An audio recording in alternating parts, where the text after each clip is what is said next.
మరి ఏమని జరగాలని చెప్తే ఏం చేశారు మరి చెప్తున్నా వాడిని జైలు ఎన్నికలేరు అట్లా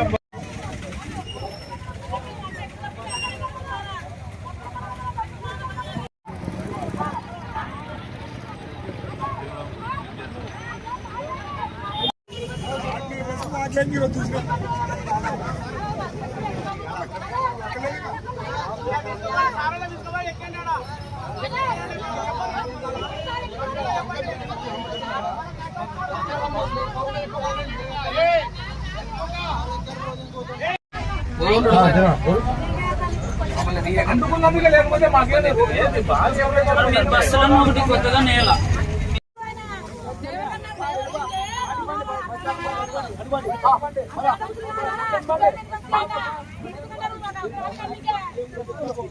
కెపాసిటీ 50 కెపాసిటీ బస్సు కెపాసిటీ 50 అయితే 130 మంది ఎక్కితే పోయి ఇంజన్ దాని మీద పోయి అంటుకునే ప్రమాదాలు వస్తాయి. అందుకే వాళ్ళు మేము చెప్తే వినడం లేదు. దానికని పోలీసు వాళ్ళ సహకారం తీసుకొని మిగతా సీటింగ్ కెపాసిటీ వరకు మాత్రం తీసుకోగలుగుతుంది. ఏం జరిగింది?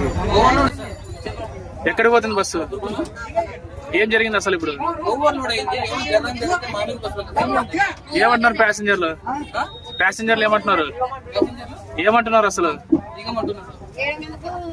ఇప్పుడు ఎందుకు వచ్చినారు స్టేషన్? మీరు ఎందుకు వచ్చినారు అసలు? స్టేషన్ కి ఎందుకు వచ్చినారు మీరు?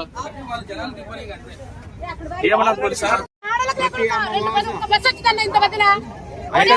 ఎక్కడికి?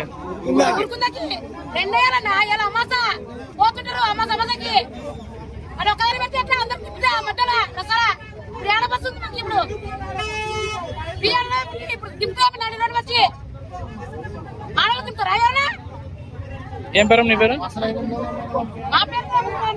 ఒక నిమిషం చెప్పు. ఇప్పుడు ఎప్పుడు?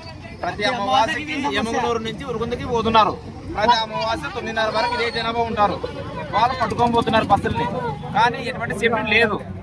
మరి బస్సు వీళ్ళు యాజమాన్యం ఏం చేస్తుంది అర్థం కావట్లేదు. కానీ ప్రతి ఒక్కరికి న్యాయం చేసేదాన్ని ప్రతి నిష్ఠామాస నుంచి మీరు ఈ యొక్క సమస్యని పరిష్కరించాలని మేము కోరుతున్నాం.